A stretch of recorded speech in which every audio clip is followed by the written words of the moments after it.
अनुज जी, इस बात का जवाब दीजिए ना, आप एनडीए में सब कुछ ठीक नहीं है, ये सरकार कैसे चलेगी, सरकार तो नहीं चल पाएगी, हमने तो हरा दिया प्रधानमंत्री नरेंद्र मोदी को, ये बहुत सारी बातें हमें आप लोगों की तरफ से सुनने को मिल रही हैं।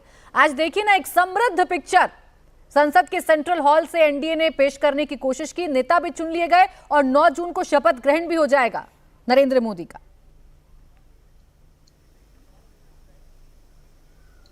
देखिए, देश की जनता ने हमारे इंडिया की ऐसी जीत कराई है कि इन घमंडियों का अहंकार चकनाचूर हो गया है। जो कहते थे एक अकेला सब पे भारी, आज 38 बैसाखियों के सहारे 400 पार वाले जो है कहीं ना कहीं फिर बैसाखियों के सहारे आ गए हैं। और वो अटल जी ने जो कहा था एक समय में कि 3 बुलाए 13 है देर दाल पानी, तो वही आज हुआ है जिसका कारण सीट तक नहीं मिल पाई है। नहीं, इंडिया वालों की तो जीत हुई है। ये जो घमंडियां जिनके साथ आप जिनकी गोद में आप जाके बैठ गए चुनाव से पहले, देश जानता है कौन घमंडिया और किनका अहंकार चकनाचूर हुआ है। हमारे तो लोग जो है जमीन पर रहने वाले लोग हैं, बहुत ही जो है सरल स्वभाव के लोग हैं। आपने अखिलेश जी के भी सवाल उठाया, राहुल जी के भी सवाल उठाया, पूरे चुनाव में वो तो नहीं, देखिए, हमने किसी के लिए नहीं कहा, देश की जनता ने इन घमंडियों का घमंड और अहंकार चकनाचूर किया है। इसीलिए जो पूरे 10 साल जो है ईडी, सीबीआई और इनकम टैक्स की लाठी लेकर के सबको आंखें दिखाते रहते थे, आज कटोरा लेकर के सबके दर दर घूम रहे हैं, खटाखट दरवाजे खटखटा रहे हैं। और उसी का नतीजा है जो आज देखने को मिला है कि कौन कहां बैठ रहा है, कौन कहां नहीं बैठ रहा है, कोई पूछने वाला नहीं है। बस किसी तरह से अच्छा, जीत की परिभाषा क्या कुछ बदल गई है अनुज आत्रे जी? आप जीत कह रहे हैं, प्लीज मुझे बताइएगा, हो सकता है मैं गलत हूँ, माहौल कुछ बदला हो। जी, मुझे आधी मिनट बोलने का मौका देना प्लीज। प्राची जी, आधी मिनट, बस 1 मिनट। मलूक नागर जी, मैं आ रही हूँ आपके पास। मैं अनुज आत्रे जी से डेफिनेशन पूछ रही हूँ जीत की। मेरे हिसाब से तो जीतना उसी को कहते हैं जो सत्ता में काबिज हो जाए, जो सरकार बना ले, या जो 99 सीटें लेकर विपक्ष में बैठ जाए, उसे जीतना कहते हैं आप, आत्रे साहब। देखिए, जीत उसे कहते हैं कि जिस जीत पे इंसान खुशी मनाए। आज भारतीय जनता पार्टी को और इनके सो कॉल्ड एनडीए, जो भी ताजा एनडीए जो जिस तरह से उसका आविष्कार किया गया है, दोबारा से पैदा किया गया है, उसकी ऐसी जीत हुई है कि ये लोग प्रसन्नता नहीं मना पा रहे हैं। इस जीत से ये दुखी हैं, तभी तो कोसते फिर रहे हैं देश के हिंदुओं को।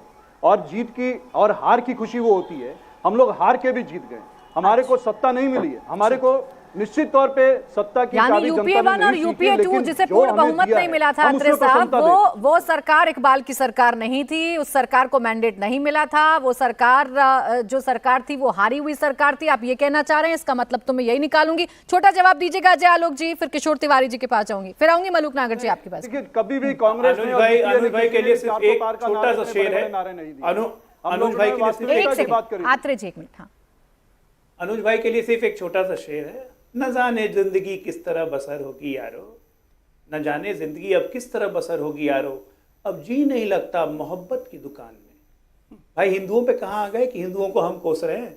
मोहब्बत अपनी करते रहिए ना, कि मोहब्बत की दुकान में अब जी नहीं लग रहा है, अपनी मोहब्बत चालू रखिए, हमारी चिंता मत कीजिए। पूरा हिंदू स्वभाव और हिंदू मनमानस टूट के नरेंद्र मोदी जी को वोट दिया है, इसलिए हम 240 में हैं। और आप 3 चुनाव 14, 19, 24 तीनों कांग्रेस का मिला लेना, तभी 240 पे नहीं आते हैं आप लोग। अयोध्या की सीट का परफेक्ट एग्जांपल है अजय आलोक जी इनके पास, उस पर जवाब दीजिएगा। मलूक नागर जी बहुत देर से कुछ कहना चाह रहे हैं, आत्रे जी, जिससे आप अनभिज्ञ दिखाई दे रहे हैं। आत्रे जी 1 मिनट। मलूक नागर जी बोलिए जल्दी से, तिवारी जी। प्राची जी, हाँ जी बोलिए। जो हमारे कांग्रेस के साथी बैठे हैं और जो घमंडिया अमंडिया पता नहीं किसको कह रहे हैं, जो बैठने की ऊपर या नीचे की बात हो रही है, तो मैं इनको बताना चाहता हूं, जब चौधरी चरण सिंह जी जब एक बार प्रधानमंत्री के लाल किले पे भाषण देने आ रहे थे तो आए, तो उनसे कुछ लोग कहने लगे, चौधरी साहब जरा कपड़े कौन से पहनोगे, आज तो वो अचकन पहनो। तो जो उन्होंने धोती कुर्ता पहन रखा था बगैर नील बगैर टीनोपाल का, उसी ड्रेस में जाके भाषण दिया। चौधरी अजीत सिंह ने कभी नील टीनोपाल अपने कुर्ता पजामे पे नहीं लगाए।